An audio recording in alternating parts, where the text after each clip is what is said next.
नमस्कार दोस्तों, आप पढ़ रहे हैं कक्षा 12वीं एनसीईआरटी गणित, जिसमें आज आप पढ़ेंगे अध्याय 3 पर आधारित जो विविध प्रश्नावली थी उसके हम विविध प्रश्नावली के उदाहरण करेंगे, मतलब विविध उदाहरण करेंगे। तो देखिए इसका उदाहरण 26 की यदि हम बात करें तो देखिए यहाँ पे यदि हमें एक आव्यूह ए दिया गया है तो सिद्ध करना है कि ए पे n की पावर वाले आव्यूह का मान इतना होता है और n कोई भी प्राकृत संख्या हो सकती है। तो देखिए इसे हम गणितीय आगमन सिद्धांत की सहायता से करते हैं। जब भी कहा जाए कि प्रत्येक n प्राकृत संख्या के लिए हमें सिद्ध करके बताना है तो वहां हमेशा गणितीय आगमन सिद्धांत लगता है। और गणितीय आगमन सिद्धांत के हमने 3 क्वेश्चन कराए हैं विविध प्रश्नावली का, पहला, दूसरा, तीसरा क्वेश्चन। यदि तीनों क्वेश्चन आपसे बनते हैं तो यह तो क्वेश्चन उससे भी ज्यादा आसान है। तो देखिए यहाँ दिया गया है, हमें एक आव्यूह दिया गया है और गणितीय आगमन सिद्धांत की सहायता से हमें इतना सिद्ध करना है। तो देखिए हमने लिखा कि गणितीय आगमन के सिद्धांत से यहाँ हम सिद्ध करेंगे कि हमें जो यहाँ पे कथन दिया गया है, जो परिणाम दिया गया है, इसे हम Pn से दर्शाते हैं कि यह जो है सत्य होगा हर एक प्राकृत संख्या के लिए। तो हम लिखेंगे कि यहाँ पे प्रत्येक n के लिए, और जो n होगा वो प्राकृत संख्याओं से होगा। अब देखिए गणितीय आगमन सिद्धांत से सवाल यदि हमें करना है तो पहले हम n बराबर 1 को चेक करते हैं। n बराबर 1 रखने पे सत्य होना चाहिए। तो देखिए n बराबर 1 रखने पर देखिए क्या मिलेगा, Pn के स्थान पे 1। देखिए यहाँ पे यदि हम रखेंगे तो a के ऊपर आएगी n की घात मतलब यहाँ 1 की घात आएगी, और 1 की घात आप लगाएं ना लगाएं कोई अंतर नहीं होगा। यहाँ पे cos n का मान 1 रखेंगे तो 1 थीटा आएगा, 1 थीटा का मतलब थीटा लिख सकते हैं। और यहाँ पे माइनस का साइन n का मान यदि आप 1 रखेंगे तो n का मान 1 रखेंगे तो 1 थीटा आएगा, मतलब केवल आप थीटा बस लिखें। यहाँ भी n थीटा मतलब 1 थीटा आएगा, तो केवल हमने यहाँ थीटा लिखा, यहाँ भी केवल हम थीटा लिखेंगे। तो इस प्रकार से n बराबर 1 के लिए हमें एक a आव्यूह प्राप्त होगा। हमें यही का यही आव्यूह a दिया भी गया है, तो हम कह सकते हैं n बराबर 1 के लिए यह परिणाम सत्य है। तो देखिए यह परिणाम n बराबर 1 के लिए सत्य हो गया है। इसके बाद हम क्या करते हैं, मान के चलते हैं यह परिणाम n बराबर k के लिए भी सत्य है। तो देखिए हम मान के चले कि यह परिणाम n बराबर k के लिए भी सत्य है। तो n का मान फिर आपको यहाँ पे k रखना होगा, तो जहां जहां n थीटा है वहां k थीटा आ जाएगा। तो देखिए इस प्रकार से n के स्थान पे हमने k रखा है, n के स्थान पे यहाँ k, और n थीटा के स्थान पे k थीटा बन गया है। इसके बाद हम n बराबर k+1 रखते हैं और सत्य सिद्ध करते हैं।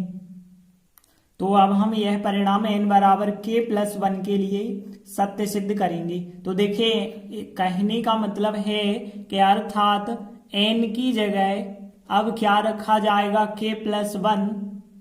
तो देखिए हमने n के स्थान पे k+1 रखा, यहाँ पे भी k+1 की पावर, और यहाँ n थीटा जो था वो k+1 थीटा बन जाएगा। तो देखिए हमें यह सिद्ध करना होगा कि इसके बराबर इतना होगा।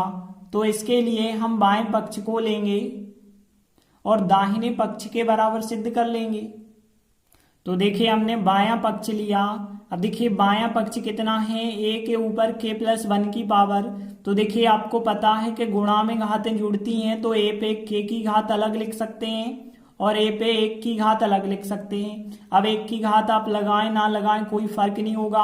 अब इसके बाद देखिए a के ऊपर k की घात का मान इस आव्यूह के बराबर है, तो यह रखेंगे, और a के ऊपर 1 की घात का मान मतलब a आव्यूह आपको यह रखना होगा। तो देखिए हमने a के ऊपर k की घात वाले आव्यूह का मान रखा और a के ऊपर 1 की घात मतलब a आव्यूह का मान रखा। अब देखिए हमें क्या करना होगा, दोनों आव्यूहों का गुणा करना होगा। तो देखिए गुणा तो आप लोगों को पता होगा, पंक्ति का गुणा स्तंभ के साथ किया जाता है। तो यहाँ cos k थीटा का गुणा cos थीटा से होगा और sin k थीटा का गुणा माइनस साइन थीटा से। इसके बाद जो है आप पहली पंक्ति का दूसरे स्तंभ के साथ भी करेंगे और फिर आप दूसरी पंक्ति लेंगे, पहले स्तंभ के साथ गुणा, फिर दूसरी पंक्ति का गुणा दूसरे स्तंभ के साथ। तो देखिए गुणा करना तो आपसे आने लगा होगा, तो इस प्रकार से आपको गुणा प्राप्त हो जाएगा। अब देखिए इसके बाद यदि आपको दो महत्वपूर्ण सर्व समीकरण पता है, cos a प्लस बी की क्या होती है, cos a cos b minus sine a sine b, और फिर यहाँ साइन a प्लस बी का फार्मूला भी आपको पता होगा, sine a cos b plus cos a sine b। तो यहाँ पे दोनों ही सर्व समीकरण लगानी है। तो देखिए यहाँ यदि आप लगाएंगे तो cos cos minus sine sine, देखें यदि cos cos minus sine sine तो cos a प्लस बी मतलब cos के थीटा प्लस थीटा का हो जाएगा।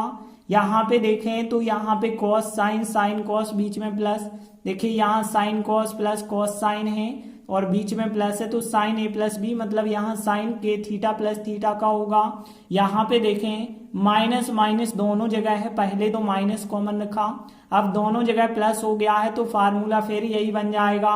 तो यहाँ पे देखिए साइन कॉस कॉस साइन है, बिल्कुल यही formula sine a plus B का बना, मतलब साइन के थीटा प्लस थीटा का। बस ध्यान रखना माइनस चिन्ह आगे कॉमन कर दिया है तो बाकी सब संख्या प्लस का है। अब देखिए यहाँ पे यदि देखें तो साइन साइन कॉस कॉस और साइन के साथ माइनस चिन्ह भी है, तो देखें cos cos minus sine sine, बस यह स्टेप आगे लिखा है, यह स्टेप पीछे लिखा है। तो कॉस ए प्लस बी का फार्मूला बनेगा, मतलब कॉस के थीटा प्लस थीटा का यहाँ फार्मूला बन जाएगा। इसके बाद देखिए आप थीटा यहाँ से कॉमन निकाल सकते हैं, थीटा यहाँ से कॉमन आ जाएगा, थीटा कॉमन आ जाएगा तो के प्लस वन बचा होगा और यही हमारे RHS के बराबर आ गया है। तो देखिए यही बिल्कुल आपका RHS था, तो हमने लिखा बराबर, हमें दायां पक्ष मिल चुका है। तो देखिए इसका मतलब है आपने बायां पक्ष लिया और दायां पक्ष मिल गया है, तो n बराबर k प्लस वन के लिए यह परिणाम बिल्कुल सत्य है। तो हमने फिर लिखा आता है या इसलिए यह परिणाम n बराबर k प्लस वन के लिए सत्य है। अब देखिए हमने n बराबर 1 के लिए भी कर लिया, n बराबर k के लिए भी मान के चले और n बराबर k प्लस वन के लिए भी सत्य सिद्ध हो गया। तो देखिए गणितीय आगमन सिद्धांत से क्या निष्कर्ष निकलता है कि दिया गया जो परिणाम है सभी प्राकृत संख्याओं n के लिए सत्य सिद्ध होगा। तो देखिए हम लास्ट में क्या लिखेंगे, अतः गणितीय आगमन के सिद्धांत से यह प्रमाणित होता है कि जो परिणाम हमें दिया गया था वो सभी n जो कि प्राकृत संख्याओं से होंगी उन सब के लिए सत्य है। इस प्रकार से हमारा उदाहरण 26 कंप्लीट हुआ। तो देखिए अगला 27वां उदाहरण दिया गया है कि यहाँ पे यदि a तथा b समान कोटि के सममित अवयव हैं, फिर हमें दर्शाना है कि ए बी सममित है यदि और केवल यदि ए बी क्रम विनिमय है। क्रम विनिमय का मतलब है ए बी का मान बी ए के बराबर है। तो देखिए हमें दिया गया है ए तथा बी क्या है, सममित अवयव हैं। जब सममित अवयव हैं तो हम कह सकते हैं इसीलिए ए डैश का मान ए होगा तथा बी डैश का जो मान होगा वो बी के बराबर होगा, क्योंकि सममित का नियम तो आपको पता है, विषम सममित में माइनस लग जाता है, लेकिन यहाँ सममित की बात हो रही है तो ए डैश का मान ए और बी डैश का मान बी होगा। इसके बाद देखिए आपको दर्शाना है कि ए बी का मान सममित है यदि आप मान के चलते हैं कि ए बी बराबर बी ए है। तो देखिए यहाँ पे सवाल दो स्थितियों में आपको दर्शाना होगा। यदि आप ए बी का मान सममित लेके चलते हैं तो फिर हम सिद्ध करेंगे कि ए बी बराबर बी ए, मतलब ए और बी क्रम विनिमय हो जाए। तो इस चीज को हम लेके चलेंगे और यह चीज हम सिद्ध करेंगे और फिर इसके विलोम हम यह चीज लेके चलेंगे और यह चीज सिद्ध करेंगे। तो पहले हमने यह चीज ले ली है और हम सिद्ध करेंगे कि ए बी बराबर बी ए है। तो देखिए यहाँ हमने लिखा यदि हमने ए बी सममित लिया है तो हम सिद्ध करेंगे कि ए बी का मान बी ए के बराबर होता है। तो देखिए कैसे हम सिद्ध करेंगे, देखिए जब ए बी का मान क्या दिया गया है, सममित अवयव दिया गया है। सममित अवयव का मतलब है कि ए बी का जो डैश होगा वो बिल्कुल ए बी के बराबर होगा, इसका मतलब तो यही है। अब देखिए यदि आपने नियम यहाँ पे पढ़ा हो होल डैश वाला, तो चूंकि हमें पता है कि ए बी का जो होल डैश होता है वो बराबर होता है बी डैश इंटू ए डैश के। तो यहाँ पे इसे हम ऐसा लिख सकते हैं बी डैश इंटू ए डैश बराबर चल रहा है ए बी। तो यहाँ पे यदि हम देखें तो बी डैश का जो मान है वो बी है, तो बी डैश की जगह बी लिखा हमने और ए डैश की जगह ए लिखा। तो देखिए बी ए का मान ए बी के बराबर आ गया, या फिर हम इसे ऐसा भी लिख सकते हैं कि ए बी का मान बी ए के बराबर आ गया, क्योंकि एक ही बात है, बी ए बराबर ए बी कहें या ए बी बराबर बी ए कह दें। तो यह तो सिद्ध हो गया है। अब हम इसके विलोम जो है सिद्ध करेंगे, ए बी और बी ए बराबर लेके चलेंगे और सिद्ध करेंगे ए बी सममित है। तो देखिए विलोमतः हम क्या करेंगे, ए बी और बी ए बराबर लेके चलेंगे और हम सिद्ध करेंगे कि ए बी सममित है। तो देखिए जब हमें सममित सिद्ध करना है तो हमें इसका डैश निकालना होगा। तो हम क्या करेंगे, ए बी का डैश ज्ञात करेंगे और ए बी का डैश जो होगा वो हमें सिद्ध करके बताना होगा कि ए बी ही हो जाएगा, तभी सिद्ध हो पाएगा कि सममित आव्यूह है। तो देखिए ए बी का डैश तो हमें अभी पता नहीं है, लेकिन देखिए हमें गुणा वाला नियम पता है कि ए बी का जो डैश होता है बी डैश इंटू ए डैश हो जाता है। तो यहाँ बी डैश इंटू ए डैश हो गया। यहाँ पे आप कारण लिख सकते हैं, चूंकि ए बी का जो होल डैश होता है बराबर होता है बी डैश इंटू ए डैश के, इस वजह से ऐसा हमने लिखा। अब देखिए बी डैश का मान आपको पता है बी के बराबर है, ए डैश का मान ए के बराबर है। तो बी डैश का मान बी लिखा और ए डैश का मान ए लिखा। और देखिए ए बी बराबर बी ए हम लेके चल रहे हैं, तो यहाँ पे बी ए के स्थान पे आप ए बी लिख सकते हैं। क्यों लिखेंगे, क्योंकि हम लेके चल रहे हैं ए बी और बी ए कैसे हैं, बराबर हैं। तो देखिए यहाँ ए बी का होल डैश बराबर आ चुका है ए बी के, तो इसका मतलब है कि जो ए बी है सममित आव्यूह है। तो देखिए हमने लिखा आता है ए बी सममित है। तो इस प्रकार से उदाहरण 27 भी कंप्लीट हुआ। इसके बाद देखें 28वां उदाहरण है। मान लीजिए एक आव्यूह ए दिया गया है, दूसरा बी दिया गया है, तीसरा आव्यूह सी दिया गया है। अब हमें एक ऐसा आव्यूह डी ज्ञात करना है कि C D minus A B का मान शून्य आव्यूह के बराबर हो जाए। तो यहाँ एक चीज आप देखें, ए आव्यूह जो है 2/2 का है, बी भी 2/2 का है, सी भी 2/2 का है।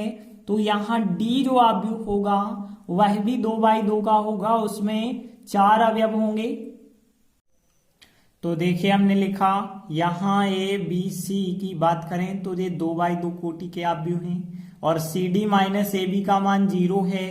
इन सबके अनुसार डी का मान जो होगा वो 2/2 कोटि का होगा, और जब 2/2 कोटि का होगा तो मान सकते हैं आप डी आव्यूह बराबर ए बी सी डी 4 अवयव होंगे। तो 4 अवयव आप किसी भी क्रम में मान सकते हैं।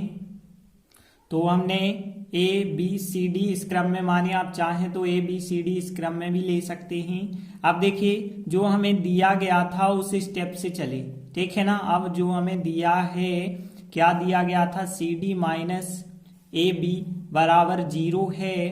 तो हमने यहाँ पे लिखा C D minus A B, C D minus A B बराबर 0 लिखा। अब देखिए सी आव्यूह का मान हम रखेंगे, यह रहा सी का मान, डी का मान रखेंगे, माइनस चिन्ह लगा के ए आव्यूह का मान, फिर बी आव्यूह का मान रखेंगे और बराबर चल रहा है 0 आव्यूह। तो देखिए हमने सी आव्यूह का मान, डी आव्यूह का मान, माइनस चिन्ह लगा के ए आव्यूह का मान, बी आव्यूह का मान और बराबर 0 है। तो यहाँ 0 आव्यूह का मान आप रख सकते हैं, 2/2 कोटि का 0 आव्यूह भी होगा। तो यहाँ पे 2/2 कोटि का शून्य आव्यूह भी हमने रखा। इसके बाद देखिए हमें इन दोनों आव्यूहों का गुणा करना होगा, फिर माइनस चिन्ह इन दोनों का गुणा करना होगा। तो देखिए गुणा करने पर क्या आएगा, यहाँ पंक्ति का गुणा हम स्तंभ के साथ करेंगे तो 2 का ए के साथ होगा, 2a आएगा, 5 का सी के साथ होगा तो यहाँ पे 5c आएगा। फिर पहली पंक्ति का गुणा हम दूसरे स्तंभ के साथ करेंगे तो यहाँ पे 2b आएगा और 5d आ जाएगा। फिर इसके बाद दूसरी पंक्ति का गुणा पहले स्तंभ के साथ तो 3a और 8c आएगा, तो यहाँ 3a प्लस 8c लिखा। और इसका गुणा यदि दूसरे स्तंभ से करेंगे तो यहाँ 3b प्लस 8d आएगा। और यहाँ पे माइनस चिन्ह लगाया। अब हम इन दोनों अवयव का भी वैसे ही गुणा करेंगे, तो पंक्ति का गुणा स्तंभ से, तो यहाँ पे 2 पंचे 10, -1 का 7 से -7, और यहाँ पे इसका दूसरे स्तंभ से करेंगे तो 2 दूनी 4 होगा, -4। अब इसका गुणा दूसरी पंक्ति लेते हैं, इससे गुणा करते हैं, 5 3 15 होगा और 4 7 28 हो जाएगा। और फिर इसका गुणा दूसरे स्तंभ के साथ, 3 दूनी 6 होगा और 4 गुणित 4 16 हो जाएगा। तो इस प्रकार से आप गुणा करेंगे। और आगे यदि आप देखेंगे तो यहाँ पे देखिए, इनको यदि आप घटाएंगे तो यहाँ पे 3 आ गए, यहाँ पे 0 आ जाएगा। यहाँ पे आप टोटल यदि कर देंगे तो 43 हो जाएगा, 16 और 6 जोड़ देंगे तो 22 हो जाएगा। और इसे हम वैसा का वैसा ही लिखें। अब देखिए, हमें इस अवयव में से इस अवयव को घटाना होगा, तो देखिए क्या प्राप्त होगा हमें। इसमें से हम 3 को घटाएंगे तो यहाँ पे 2a + 5c -3 आ जाएगा। इसमें से 43 को घटाएंगे तो 3a + 8c -43 आ जाएगा। और इसमें से हम 0 को घटाएंगे तो यहाँ 0 को लिखें या ना लिखें कोई अंतर नहीं है, यही की यही संख्या। और इसमें से हम 22 को घटाएंगे तो 3b + 8d, इसमें से 22 को घटाना है तो -22 करेंगे। और बराबर कितना चल रहा है, 0 0 0 0, मतलब शून्य अवयव चल रहा था। अब देखिए, 2 अवयव बराबर आ चुके हैं, तो आप लिख सकते हैं कि दोनों अवयव बराबर हैं, इस वजह से उनके संगत अवयव बराबर होंगे। आप उनकी तुलना भी कर सकते हैं। तो देखिए, तुलना करने पर आपको इसका मान 0 के बराबर मिलेगा, इसका मान भी 0 के बराबर, इसका मान भी 0 के बराबर, इसका मान भी 0 के बराबर। तो देखिए, हमने तुलना की तो 2a + 5c -3 बराबर 0 मिला, और इसका मान भी 0 के बराबर, इसका मान भी 0 के बराबर मिला। तो इस प्रकार से आपके पास 4 समीकरण बन चुके हैं। समीकरण 1 2, समीकरण ये 3 हो गया, ये समीकरण 4 हो गया। अब देखिए, इन चारों को हल करके आप a b c d के मान ज्ञात करेंगे। तो पहले हम जो है समीकरण 1 और 2 को हल करेंगे तो a और c का मान आपको प्राप्त होगा। तो देखिए, यहाँ पहला और दूसरा समीकरण हमने लिया। पहला समीकरण यह है, दूसरा समीकरण यह है। इनके पहले तो हम गुणांक समान करेंगे। तो देखिए, यहाँ 2 है, यहाँ 3 है, तो 3 का गुणा हम इस समीकरण में करेंगे, 2 का गुणा हम इस समीकरण में करेंगे। और यदि आप 3 का गुणा इसमें करेंगे तो 3 दूनी 6 और 3 5 15, 3 त्रिका 9 हो जाएगा। 2 का गुणा करेंगे तो 2 3 6, 2 8 16 और 2 का 43 से करेंगे तो 86 हो जाएगा। अब देखिए, 6 तो समान हो जाएंगे, तो आप इन्हें चाहें तो घटा सकते हैं। और यदि आप घटाते हैं तो इस समीकरण में से इस समीकरण को घटाएंगे तो घटाने में चिन्ह बदल जाते हैं। जो संख्या धन की होती है वो ऋण की हो जाती है, और धन की ऋण यहाँ भी हो जाएगा और यहाँ भी हो जाएगा। ऋण का धन चिन्ह बदल जाते हैं, और यहाँ पे आप लिख देंगे घटाने पर। दोनों समीकरणों को हमने घटा दिया है। 6a में से 6a तो यहाँ कट जाएंगे। देखिए, यहाँ प्लस के 15c हैं, माइनस के 16c हैं, तो माइनस का 1c बच जाएगा। और यहाँ प्लस के 86 हैं, माइनस के 9 हैं, तो यहाँ प्लस की कुछ संख्या बच जाएगी, प्लस के 77 बचे होंगे। अब देखिए, -c यहाँ पे आया, प्लस 77 बराबर 0। यहाँ से यदि आप c का मान निकालेंगे तो c का मान प्लस का 77 आएगा। और c का मान यह है, आप इस समीकरण में, समीकरण 1 में यदि आप रख देंगे तो देखिए आपके पास 2a 5, c का मान 77 -3 बराबर 0। और यदि 5 77 का गुणा 385 -3 करेंगे तो यहाँ 3 घटाएंगे तो 382 आएगा। पक्षांतर करके हमने लिखा तो 382 जो होंगे धन के होंगे, और 2 फिर आएगा तो 2 बटे में आ जाएगा। और 2 बटे में यदि जाता है तो 2 से फिर हम भाग दे देंगे, तो यहाँ a का मान -191 आएगा। तो हमें समीकरण 1 और 2 को हल करने पर a का मान और c का मान प्राप्त हो चुका है। तो देखिए, हमने लिखा समीकरण 1 और 2 को हल करने पर a का मान -191 और c का मान 77 प्राप्त होता है। देखिए, हल करने की जो प्रक्रिया है हमने रफ में की है, आप भी रफ में करेंगे। अब हम b और d के मान निकालेंगे। तो हम समीकरण 3 और 4 को लेंगे। तो देखिए समीकरण 3 2b प्लस 5d बराबर 0 है और समीकरण 4 3b प्लस 8d माइनस 22 बराबर 0 है। इनके भी गुणांक समान करेंगे, 2 और 3 है तो 3 का गुणा इस समीकरण से, 2 का गुणा इस समीकरण से कर दें। तो देखिए यहाँ जब 3 का गुणा करेंगे 3 दूनी 6, 3 5 15 हो जाएगा। 3 का 0 से करेंगे 0 आ गए। अब 2 का 3 से किया 6 भी और यहाँ 2 8 16 और 2 का 22 से किया तो 44। देखिए 6 भी और 6 भी तो समान हैं। फिर हम इन दोनों को क्या कर लेंगे, घटा लेंगे। तो घटाने पे हमें पता है इनके चिन्ह बदल दिए जाते हैं। धन का ऋण, यहाँ भी धन का ऋण हो जाता है, यहाँ ऋण का धन हो जाता है। तो देखिए 6 भी तो कट गए। 15d धन के, ऋण के 16d हैं तो माइनस का 1d बचा होगा और प्लस के 44। तो d का मान जो है 44 आपको प्राप्त हो जाएगा। अब देखिए d का मान 44 आ गया। आप चाहें तो इस समीकरण में रख सकते हैं तो b का मान आ जाएगा। तो देखिए d का मान 44 हमने यहाँ पे रखा, d का मान 44 तो 2b प्लस 5d का मान 44 बराबर 0। अब देखिए 5 और 44 का गुणा करेंगे तो 220 हो जाएगा और 220 को यदि आप उस तरफ ले जाएंगे तो माइनस के 220 हो गए। इसके बाद देखिए 2 यहाँ बटे में आएंगे तो 2 से भाग करेंगे तो b का मान माइनस 110 प्राप्त हो जाएगा। तो इस प्रकार समीकरण 3 व 4 से b का मान माइनस 110 और d का मान 44 प्राप्त होगा। तो देखिए हमने लिखा समीकरण 3 व 4 को हल करने पर b का मान माइनस 110, d का मान 44 प्राप्त होता है।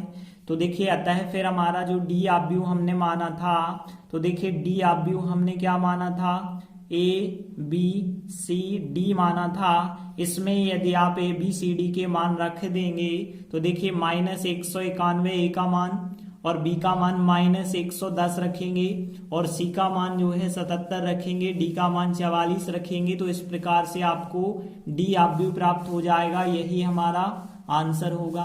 तो इस प्रकार से उदाहरण 28 भी कंप्लीट हुआ और इसी के साथ हमारा यह अध्याय भी कंप्लीट होता है। आगे के वीडियो में हम आगे का अध्याय शुरू करेंगे। तब तक के लिए धन्यवाद।